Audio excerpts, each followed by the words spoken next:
臭狗子，别舔我！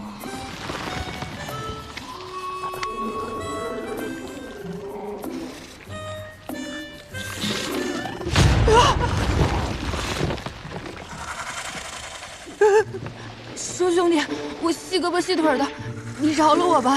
你吃了我反而塞牙。你想喝这个？早说嘛！您请哈。哦，不好意思啊，是我不太周到。其实说起来，这也算是我清谷天的特产。只要有这青灵竹在啊，就会源源不断的生出青灵叶来。我平常都拿它当奶茶喝，没想到您也好这口啊！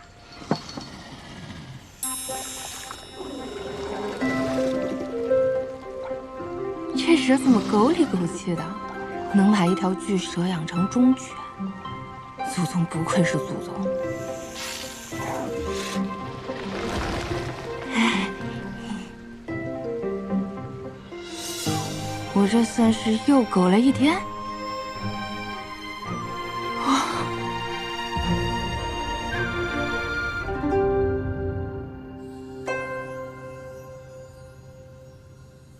我好难受，我好难受呀！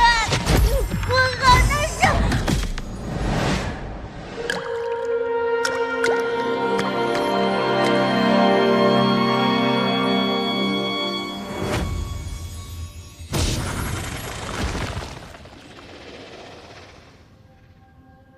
魔异的东西你也敢喝？是嫌活得太久了吗？你只不过是过去吃喝了2回，现在便替他说话了。世人皆贪婪，更何况是魔域之人，不是想夺灵火，就是贪图血凝华。他只是比旁人更会作为罢了。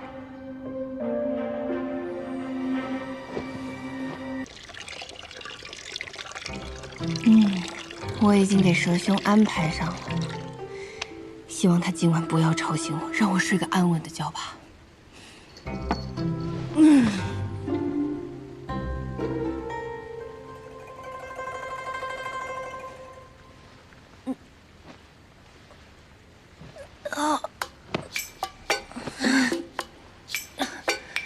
这熟悉的感觉怎么回事儿？修仙之人也会痛经吗？太痛了，越来越疼了。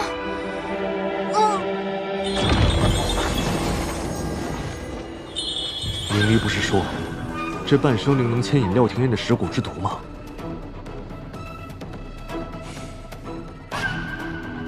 怎么他听到召唤之后，居然毫无反应？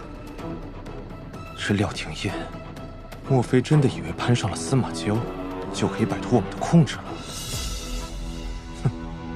好，我且看这蚀骨之毒，你还能挺过几回？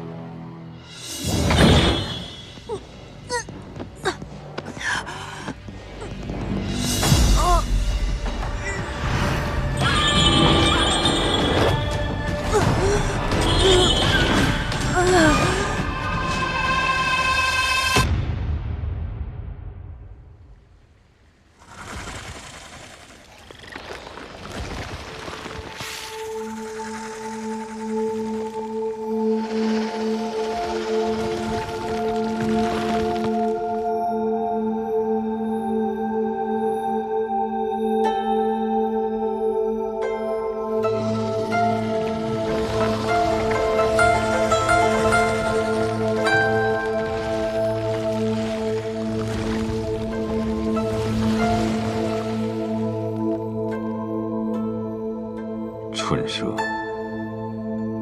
你带了个什么回来？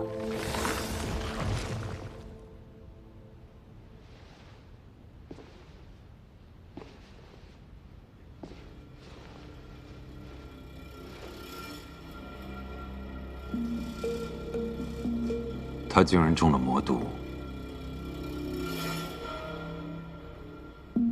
你为什么想救他？你知道他是来做什么的吗？什么都不知道就把人带到我面前，你想死吗？这毒不过是魔域用来操控傀儡的小伎俩罢了。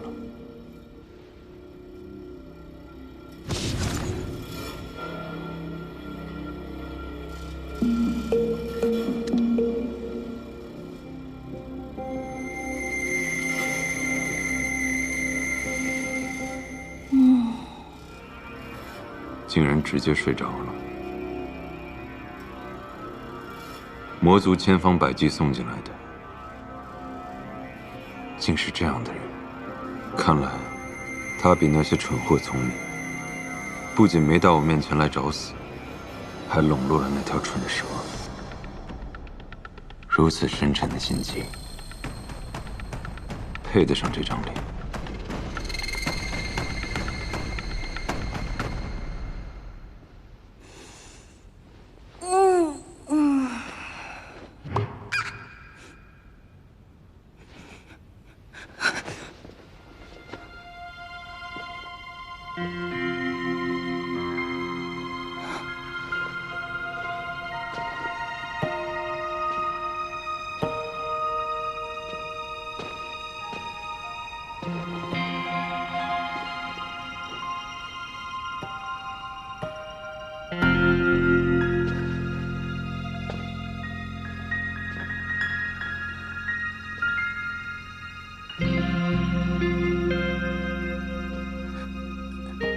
师祖，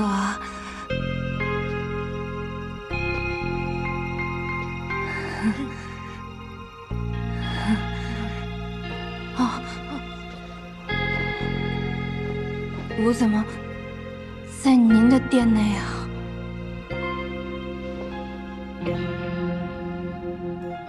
演得不错，你竟敢利用那条蠢蛇，把你带到我的中心塔上。我猜可能是昨天晚上我肚子疼，我疼晕过去了，然后蛇兄担心我，他想让您救我，我没有想要麻烦您的意思。哎，我肚子不疼了。喝了我的血，自然不会疼。我喝了您的血啊！敢吐我就杀了你。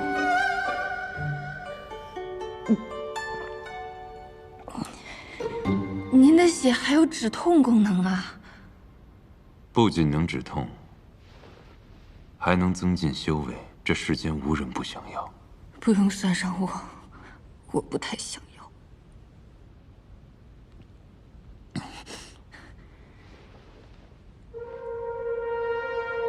你现在的样子，让我很想立马了结了你。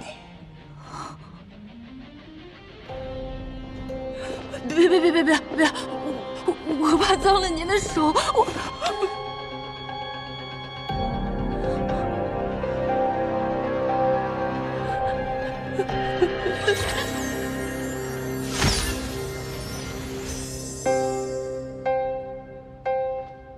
既然如此痛苦，为什么不动手杀了我？因为无缘无故、无冤无仇。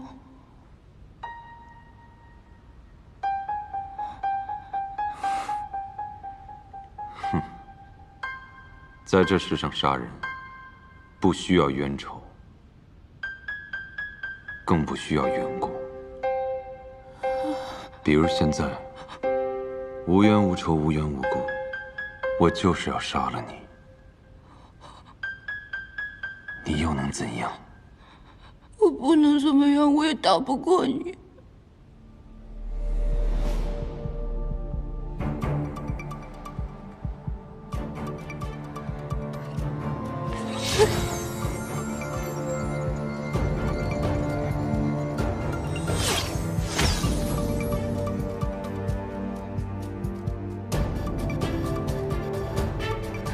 你要我杀，可我偏不杀。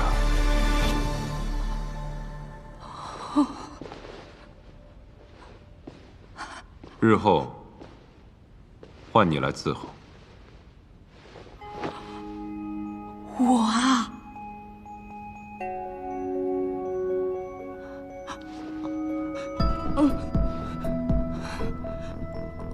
我先走了。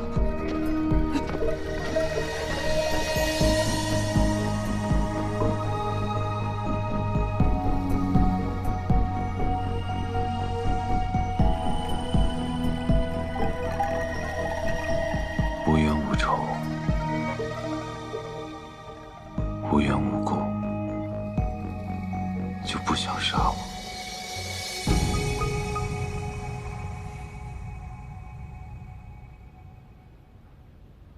庚辰仙府哪个人不惦记着我的血？要不是只有我能供养灵火，要不是灵火能滋养整个庚辰仙府，要不是他们打不过我，我早就被分而食之了。魔域一直想毁了庚辰仙府，熄灭灵火，应该杀了我才是。怎么？他不想杀我？今天过得这么惊心动魄，我这晚上肯定又睡不好了。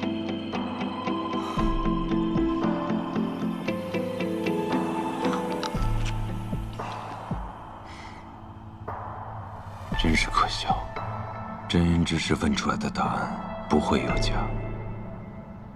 若他真无杀心，或许可以利用他一番。500年，新月夜。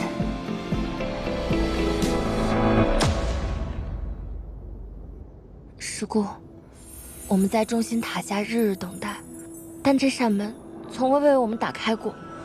师祖他真的会见我们吗？难道你跟那些人一样浅薄？你要是害怕，你就走吧。不，师姑，我只是不知该怎么面对师祖。公主曾经说过，在这位师祖面前，试图掩藏自己是不可能的。我们只需要拿出最谦卑、最虔诚的姿态，将我们的心思都暴露给他。只要我继续坚持下去，师祖一定会被我触动的。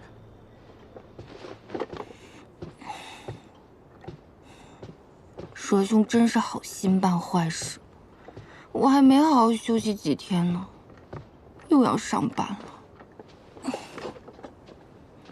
弟子前来拜见师祖，还请师祖收下弟子。真是个勇士，竟然主动要求去面对那喜怒无常的祖宗，怪不得人家能当领头大佬。这个思想觉悟真不是盖的，我要是能跟他换换就好了。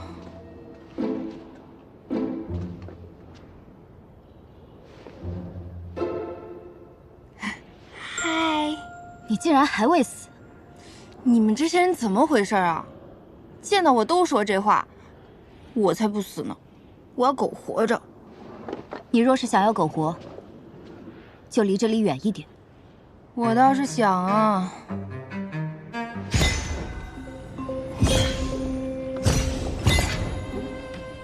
这师祖怎么回事啊？让我来上班也不给我个门禁卡，怎么进去啊？师姑，这小弟子恐怕不了解师祖的脾性，要不要提醒他？何必多管闲事？能在这么近的地方安全待着的，唯有你我二人。此人今日怕是要死在这塔下。师祖，我来上班啦！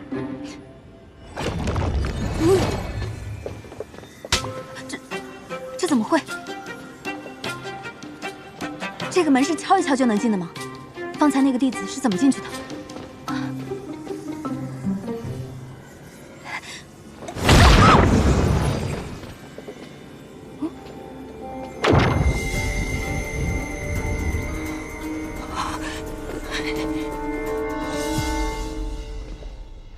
不知道师祖会让我做什么？什么东西？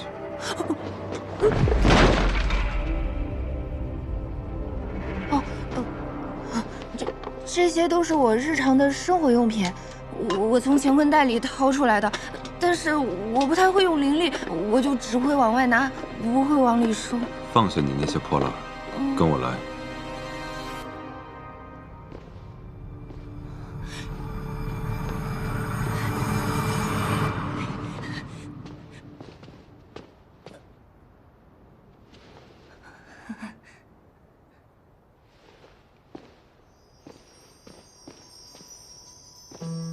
师祖，外面那个人是死了吗？你觉得呢？为什么要杀他呀？比起那些能一眼看透的贪婪，我更讨厌那些已经失去脑子和灵魂的傀儡，连杀他的兴趣都提不起来。那为什么？他太吵了，令我有些厌烦。嫌烦就要动手吗？这祖宗好疯啊！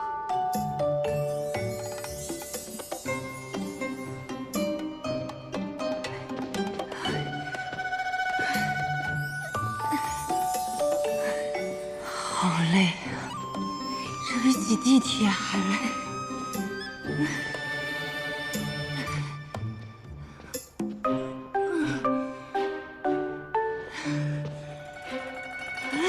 走不动了？师祖，弟子斗胆问一句，我们爬这么高，是要干嘛去啊？不做什么。看来这祖宗是闲得太无聊了，就想玩死我。以前上班至少还能做个人，来到休闲世界打工，却只能做领导的玩具了。你先打扫这层。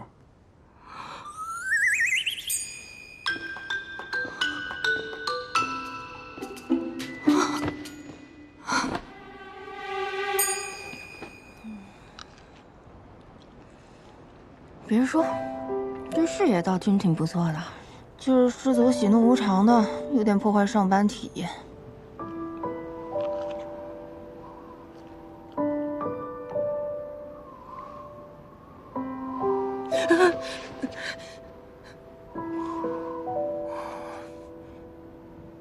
不过，在这高塔里独自闭关500年，性格变扭曲了，也不奇怪。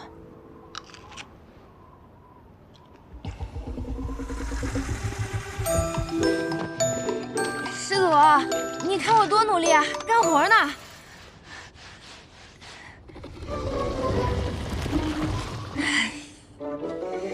师兄，是你呀！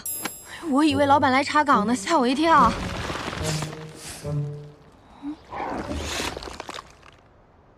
什么意思啊？你要带我去哪儿吗？还是师祖他又怎么了？刚刚就是他把我丢在这儿，也没跟我说个上下班时间啥的。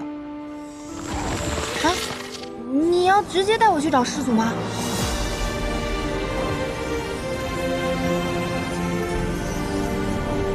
若不把他封印，定会屠灭整个邪府。灵火已与他融为一体，只要留他一命，给我们提供灵气即可。不如在此封印之上再加一道禁制，此禁制连着他全身经脉，可压制住他，令他无法自戕。即使他再痛苦，也不能求死。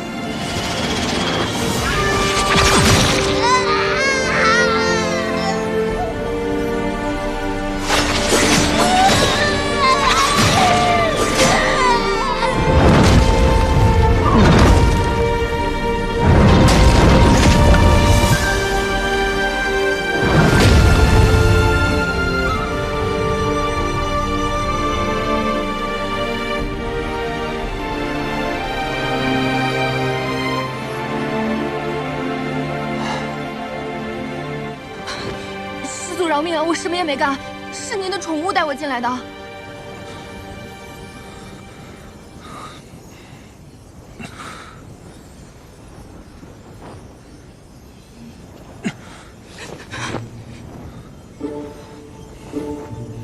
师祖，我灵力低微，帮不了您，要不我先下班了哈。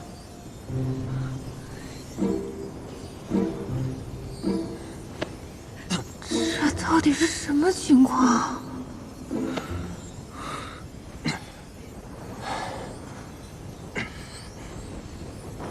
师祖，您是不是发烧了？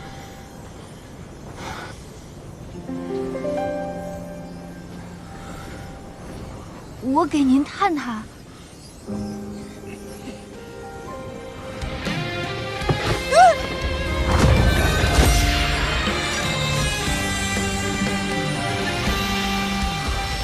掌心紧握，彼岸闪烁，让你我烙下份炽热，迷离不愁，鸳鸯执着，凝结成琥珀，望着眼前的叶落，借一笔水墨。施主，您听我解释，是您的宠物带我进来的，我绝对没有半点要冒犯您的意思。他竟然能缓解灵火带给我的灼烧之痛。唯独苦而去冲破，天道规则，轮回漩涡，生死又如何？渡你渡我，唯独众生去结果，是非对错，流言传说，今生将。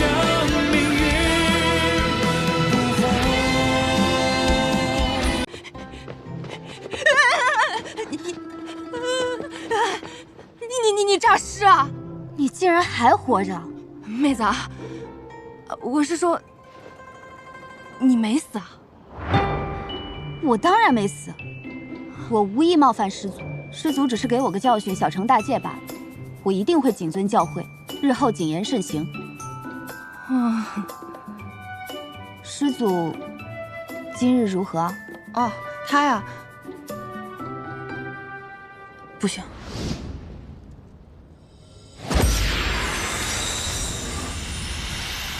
老板的八卦怎么能随便说？报告师姑，师祖一切都挺好的。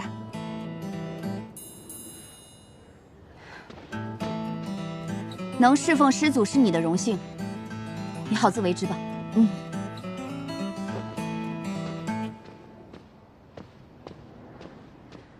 那看来这师祖说杀人是故意吓我呢。这么一说，这师祖怎么一点都不像师祖？像个小学鸡一样。那或许这师祖除了脑子不太好之外，也不是个因为鸡毛蒜皮的小事就嗜杀的主。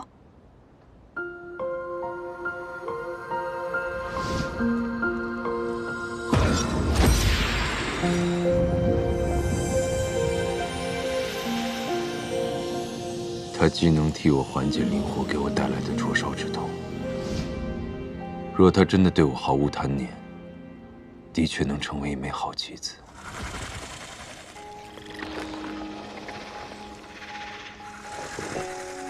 你去把塔外的结界消了，以这魔域间隙为由，把门打开，老鼠会顺着缝隙溜进来。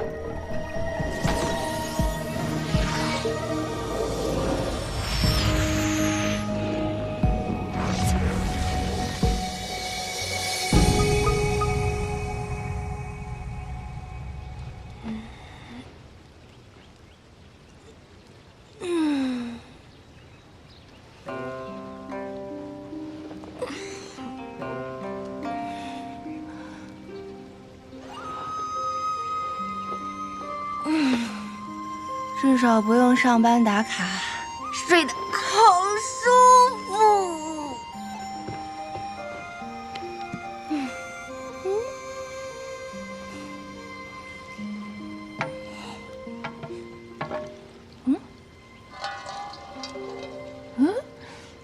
没水了。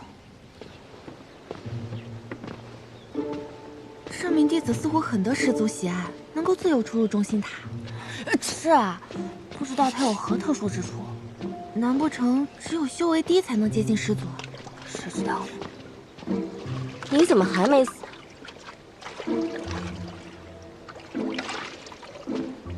惭愧，我这个人呢比较低调，就还没有遇到危险哈。先前让你在大殿上逃过一劫，算是你命大。你最好别对师祖有什么下作心思，否则你迟早都得死。怎么？哦，你是怕他先你一步，获得师祖的青睐吧？就凭他一个不知从哪儿冒出来的低等灵根，他也配？低等灵根又如何？难道修为高、出身好，就天生高人一等吗？那是自然。怎么叶如了？你出身卑贱，所以跟他惺惺相惜了？我劝你啊，最好再找一个同伴，他的身份比你这个低等灵根还要低。这位同事，这位师姑，你觉得我是个废柴可以，怎么搞起人身攻击了呢？你仗着自己修为高，就欺负能力比你弱的人，是不是气量太小了？满口胡言乱语，果然物以类聚。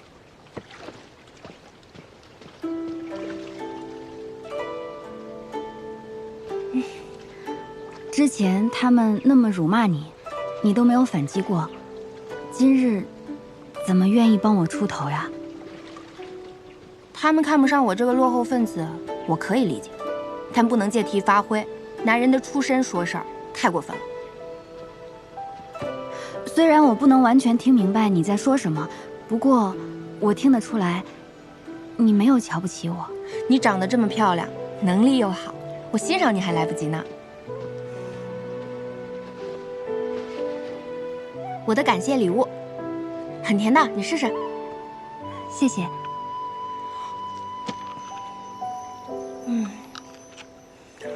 我真的越来越喜欢这儿了，又不用上班打卡，还遇到了好同事。虽然也会碰到那种爱搞职场斗争的内卷狂人，不过只要我不掺和，也能活到大结局。上什么卡？内卷？这些都是什么？我不是很明白。哦，你就当成我们青谷天独特的说话方式好了。哦，这样。你真的对师祖无所求？我这个人没有什么好奇心和好胜心的，我只想舒舒服服的苟住。就是活着，每天一觉睡到自然醒，吃好睡好。真的吗？那些仙门自诩修仙济世，心系苍生，实则个个都暗藏着肮脏的欲望。而你不一样，你虽然受人欺辱，却还能寻得自在，回归本心。我想这山中一定没有第二个弟子能活得有你这般透彻。你这说的是我吗？学到了说话的艺术。不过你不也是庚辰仙府的人吗？你怎么说的自己跟他们不是一路人一样？一路人，异乡人罢了。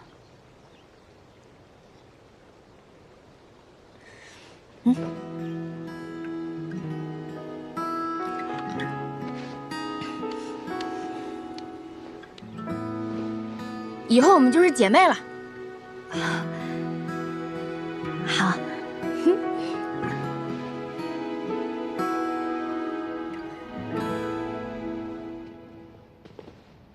我这次竟然不敲门就能进来了。又要爬楼，不爬行不行？不想死就跟上。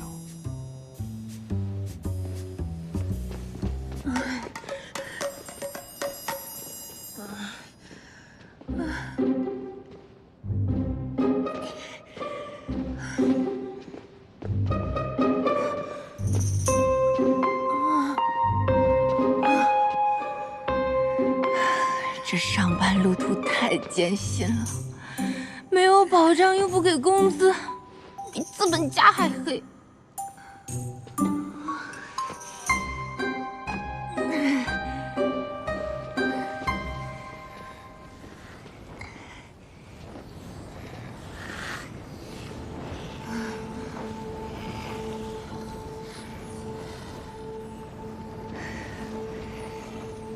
以我浅薄的玄幻世界认知，这东西一定十分珍贵。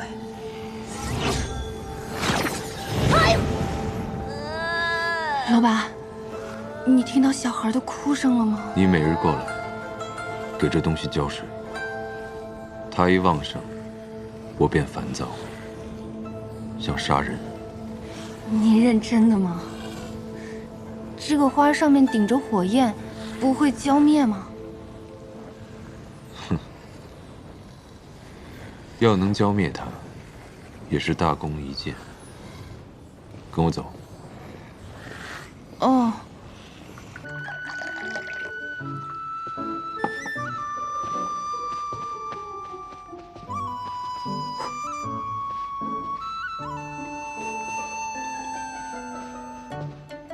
本以为来到修仙世界就不用加班了，没想到这里比现实世界还要可怕。我们那里不加班，大不了就丢工作；在三圣山不加班，可是要丢命啊！我这是造了什么孽呀？到底什么时候才能摆脱这个大魔头啊？你在想什么？啊，老板，我在想，你可以去忙别的，我不会偷懒的。你总说老板，究竟何为老板？老板就是我不停给他干活，他不停给我发奖赏的人。那和养牛马有何区别？哎，你这观点不错啊，我们那儿也有类似的说法。嘿嘿。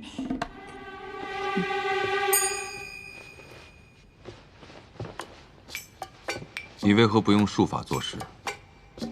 你本就修为不高，才堪堪炼气，而炼气之上还有筑基结丹、元婴化神、炼虚合体、大成渡劫，这辈分也是最低的。兴许是那选人的仙官一时出了差错，才会把这样的选拔机会给你。我修为好像很低，不太会用。之前脑子受伤了，很多事情不记得了。你喝了我的血，如今至少已经达到筑基的境界。我这就已经筑基了。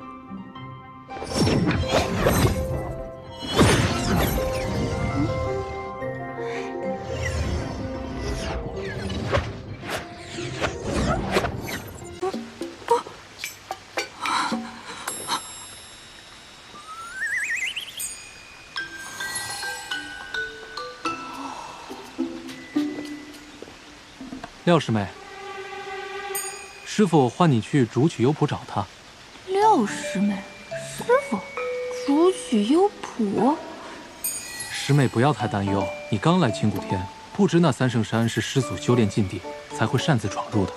师傅是不会因此怪罪于你的。快跟我走吧。青谷天、青谷山，这俩怎么这么像？三山科技的魏总你知道吧？他看了你青谷山的案子，觉得不错。你今天晚上连夜赶去青谷山，明天一早亲自去拜访他。廖师妹，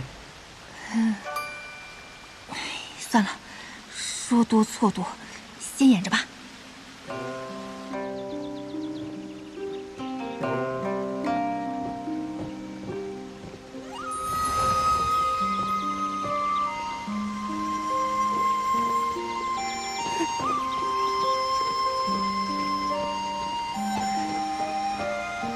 这难道就是传说中的修仙世界？师傅，廖师妹带到了。好，长青徒儿，你先去忙就是。是，徒儿先行告退。那我……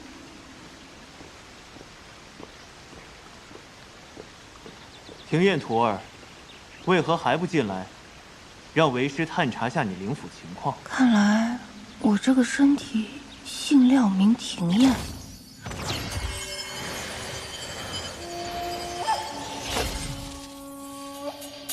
三圣山外的结界，果真是伤了你的灵府。灵府？那个是啥呀？灵府是一个人最隐秘的地方，神识、神思、神魂都在其中。说的什么啊？怎么都听不懂啊？若是伤了灵府，便会像你这样意识混沌，胡言乱语。既然你已忘却前尘，那为师便来告诉你，这里是青谷天庚辰仙府下四时之宫的一个小门派。你已拜入我青谷天门下3月有余。这次叫你过来，是为师马上要带你出发。参加选拔。不是吧？这神仙世界怎么也还要卷啊？这你都忘了？庚辰仙府里辈分最高的那位师祖慈葬道君，马上就要结束500年的闭关了，所以师掌门和8大公主想挑选一些资质好的弟子进山，照顾师祖的日常起居，跟随师祖潜心修炼。你不必担心，我们清谷天不过是凑数罢了。那我就是个分母嘛。行，只要活着，什么都好说。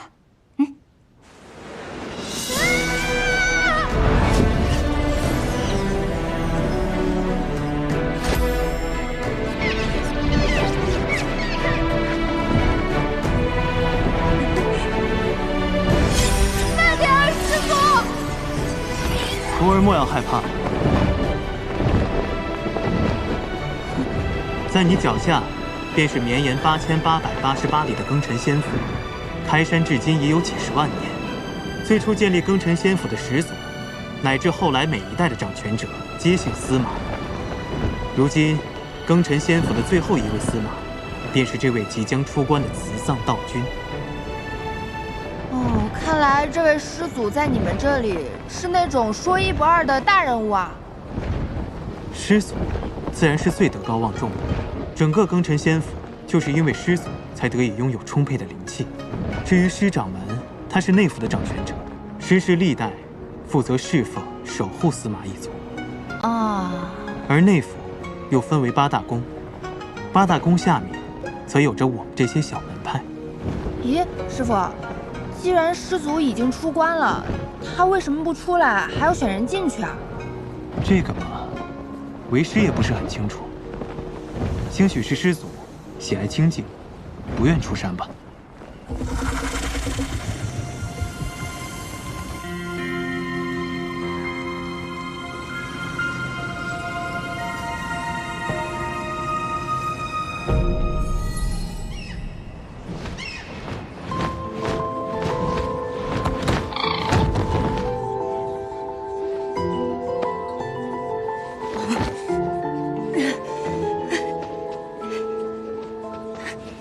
这里便是凤栖阁了，是8大宫公主和师掌门共商要事的地方。这不就是海选吗？不知道师祖喜欢什么样的弟子？师祖当然喜欢资质好、修为高的弟子啊。他们都展示什么才艺啊？莫要在意输赢，平常心应对就好。我心态好着呢，放心哈。为时不早了，你快进去吧。再等等，我都习惯了，踩点进来。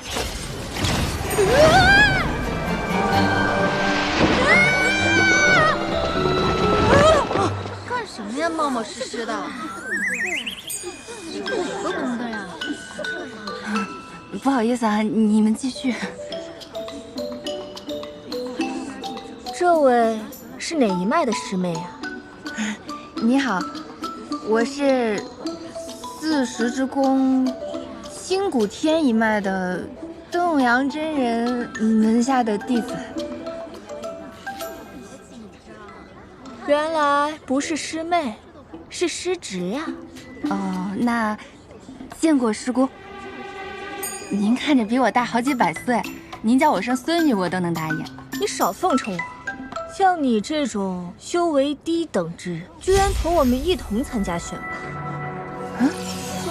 怎么有种凉凉的感觉？天大的笑话，是不是啊？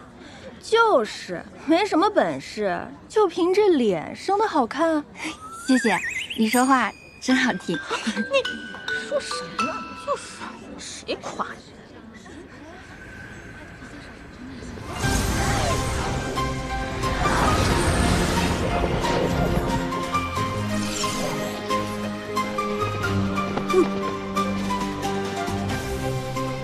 恭迎各位公主、师掌门。今日，各位公主们将从在场的众弟子中挑选100人，进山侍奉师祖，照顾师祖起居，伴其修行。选拔正式开始，众弟子只需静心盘坐，打开天灵，静候佳音。是。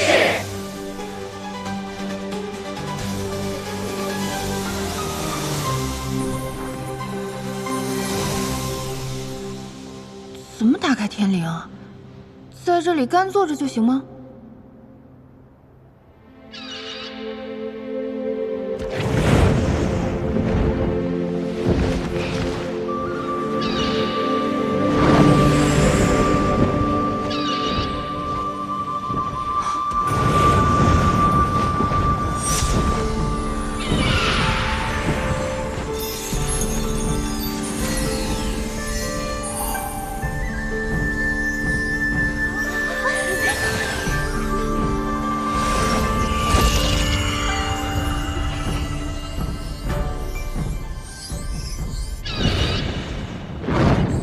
我不是来凑数的吗？谁给我买出道位了？搞错了吧？我没有中选，这个3灵根的废物怎么选上了？我这个废物也想问呢。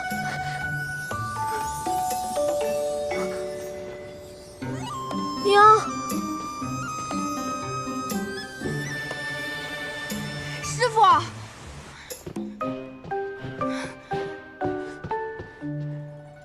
庭砚徒儿，听闻你已经中选了，为师甚是欣慰，与有荣焉呐。我清谷天自开创以来，不是说好了我只是走个过场的吗？怎么就被选中了？你能不能跟上面反馈一下？我不想去，有的是人抢这个 offer。什么佛？总之，我愿意把这个机会让给别人。可我们清谷天只是4师之宫下面一个小小的门派。能够入选已然是大幸了，哪有推辞的道理呀？再说了，这是师掌门和8大公主共同做下的决定，已经没有更改的余地了。怎么修仙世界也有这种职场压力啊？我只想当个美丽的废物，而且我对这什么都不了解。那万一我把这个师祖惹生气了，他不高兴了，我可担不了责。你也莫要担心，虽然为师也未曾见过那位慈藏道君。但听这道号，想来也是一个宽厚、慈和的长者。你若是无心侍奉祖宗，想来他也不会为难你的。3圣山灵气鼎盛，你此次前去，定能提升修为啊！哎呀，这种升职加薪对我一点诱惑力都没有，我只想好吃好喝，苟下去就好。恭喜师妹！恭喜师妹！恭喜廖师妹！简直光耀师门！这是师兄给你准备的贺礼。怎么听起来我成了全村人的希望啊？这压力也太大了吧！不大。好了，散开！你们呀，莫要再给他压力了。庭砚徒儿，你能入选，已为我清谷天增色不少。毕竟，你也不是什么高修为的弟子，又不愿意侍奉师祖。想来要不了多久，他便会遣你回来。原来没有什么 KPI 啊？说什么呢？那也行。算了，反正现实是回不去了。暂时远离一下牛马生活，好像也还行。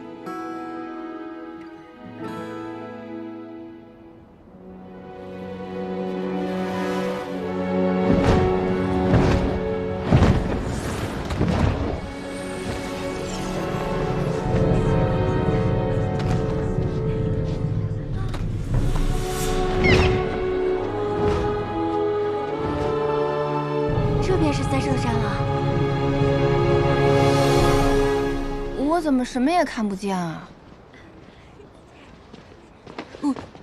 ？3圣山的神圣，岂是你一个普通3灵根能够领略的？此处曾飞升过3位圣人，自师祖慈藏道君闭关以后，此处已闭山500年，无人再进入过。听起来像是个隐藏大副本啊！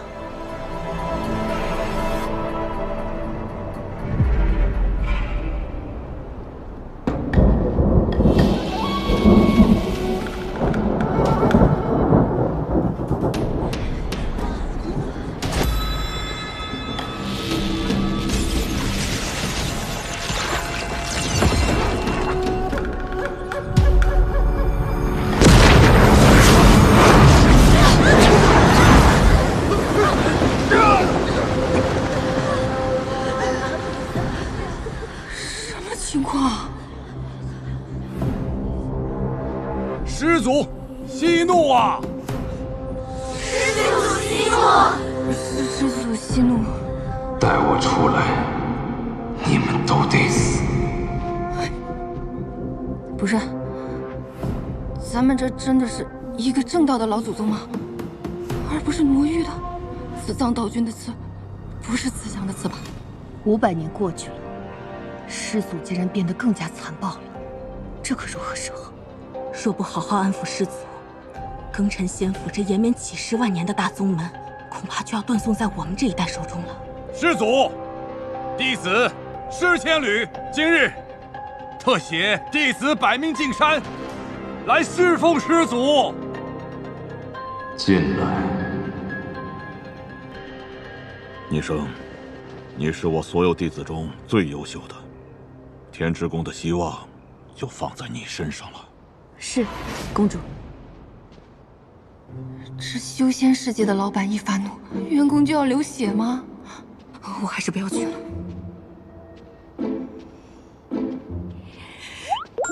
嗨，出发。哎，我东西不见了。东西掉哪儿了？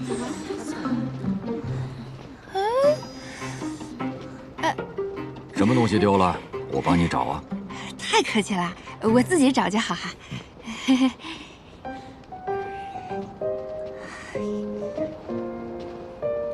啊！哎呦，我肚子好痛，好痛啊，肚子！哎呀，晕了！哎呦，不行了，肚子上去再说。痛，真痛！行了，不疼了，我自己可以走。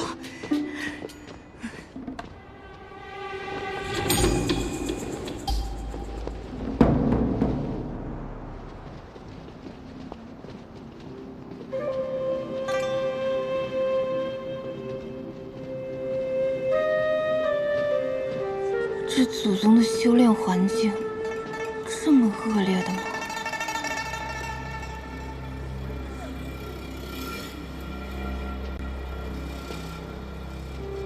还是说师祖修的是什么邪门歪道？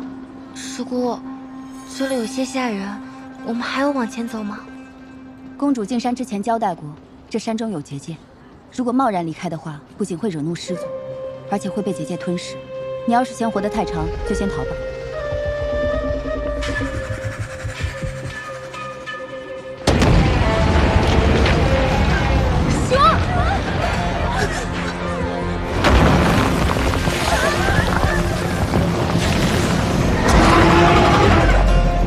前辈，且慢！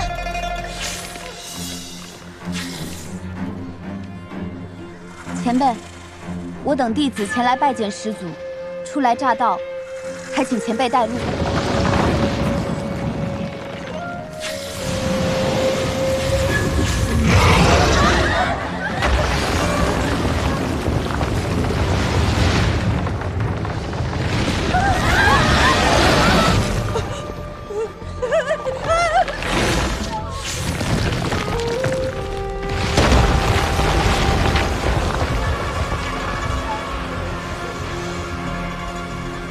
跟上。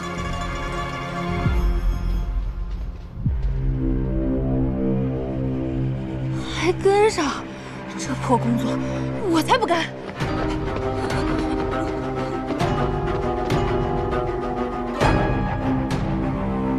胆子真大。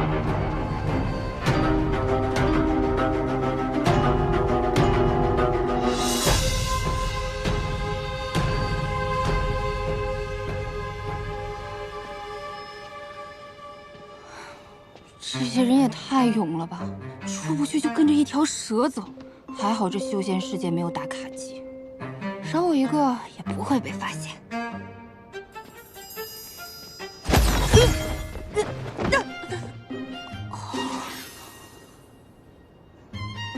啥呀？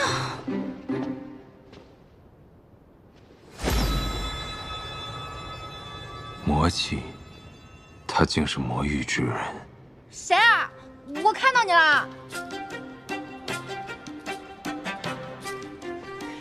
真是不知死活。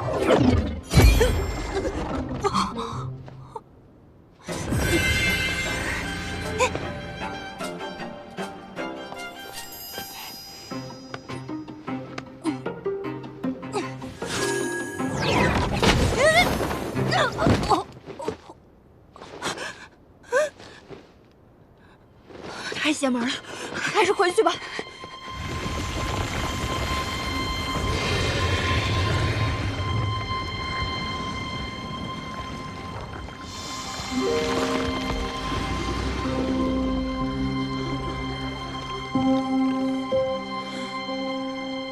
进去吧。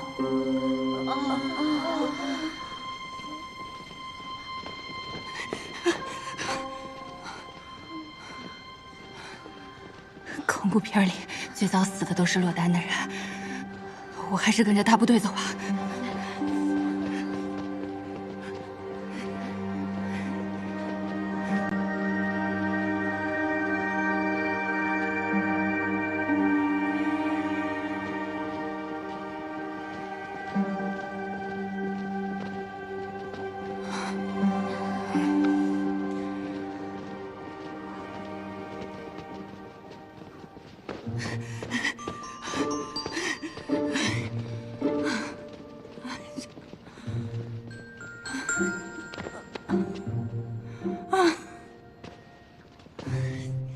这么高的塔，连个电梯都没有的吗？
一群不知好歹的东西。参见师祖。参见师祖。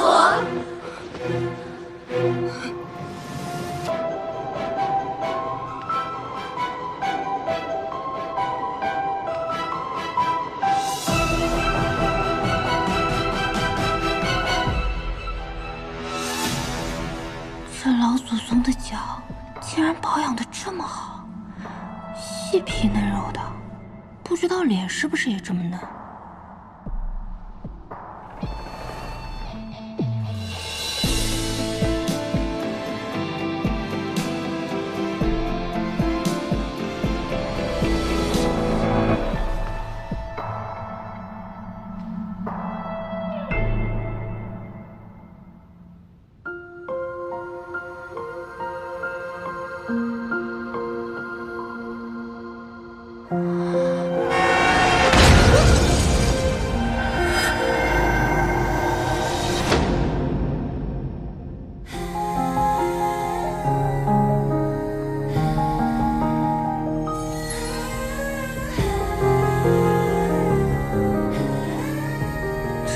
？100多岁的祖宗，竟然是个小白脸。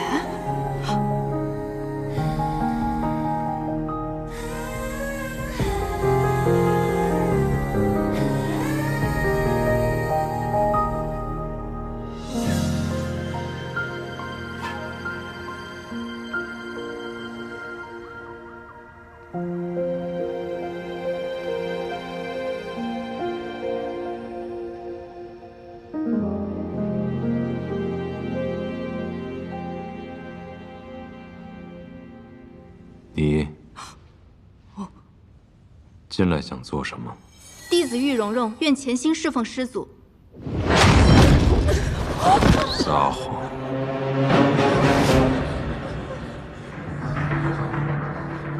这祖宗常常的白白净净的，怎么脾气这么暴躁啊？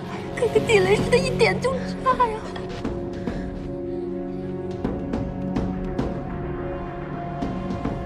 你别过来呀！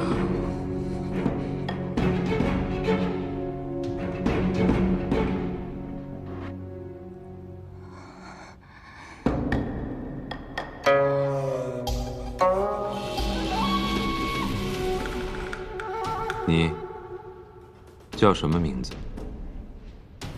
弟子婉玲，仰慕师祖风采，愿侍奉师祖。他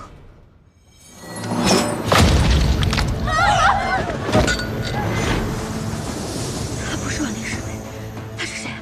竟然有人敢冒充混入，他什么目的啊？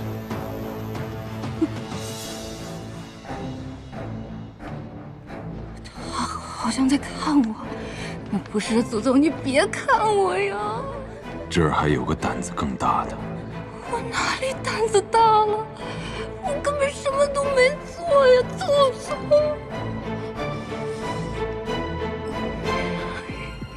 看着我。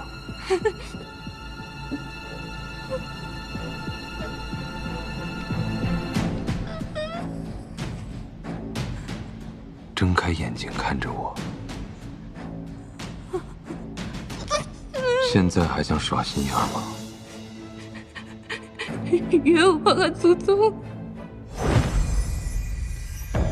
灵火，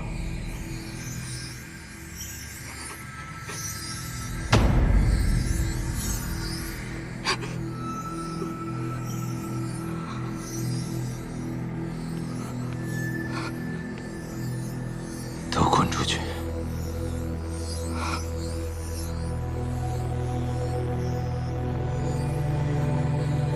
滚！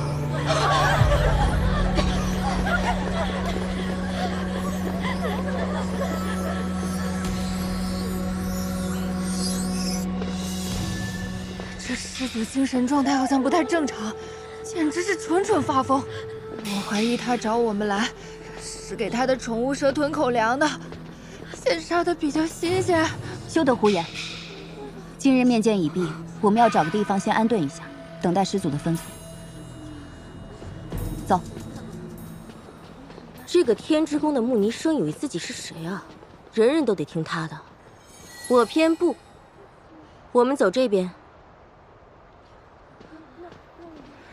看来这几位宫斗选手都看不上我，啊，也好，不出头不冒尖，能苟一天是一天。啊，整整走了这么久，脚都感觉磨出水泡了。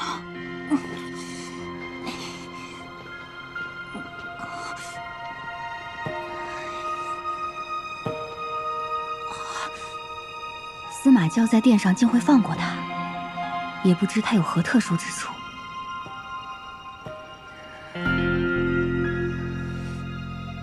希望这个老祖宗没有开例会的习惯，不要再见我了，好痛！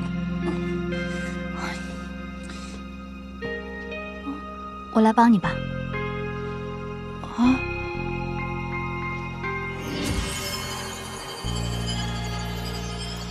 一下子就不痛了，谢谢啊！我叫廖廷艳，你呢？我叫叶入灵。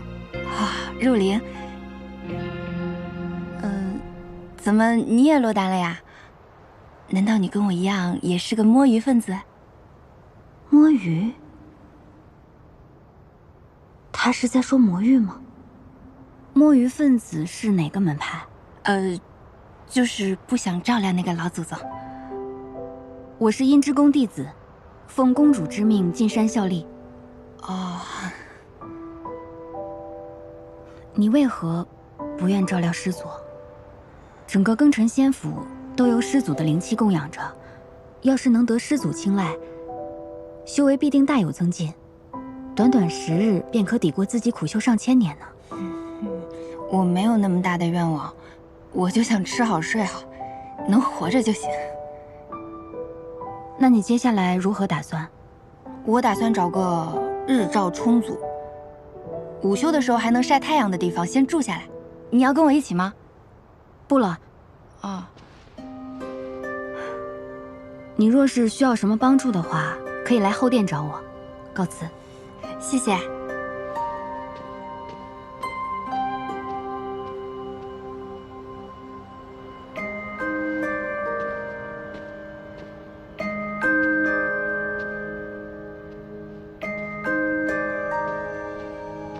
廖廷燕。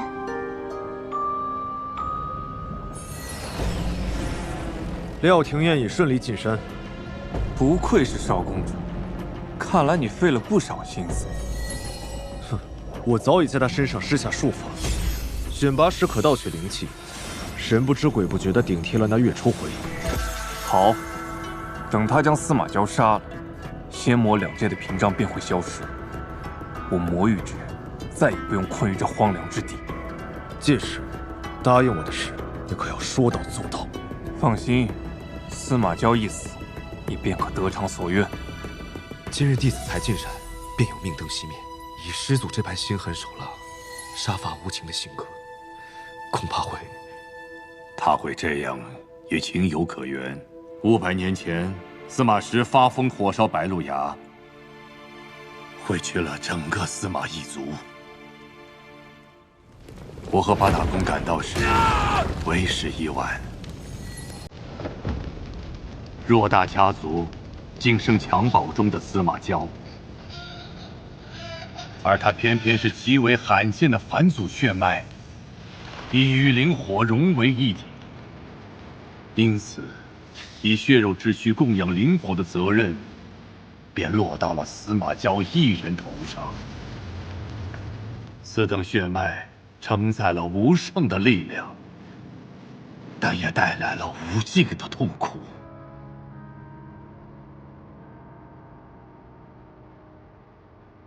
他生来就注定成为灵火的容器，灵魂与肉体一同煎熬，生不如死。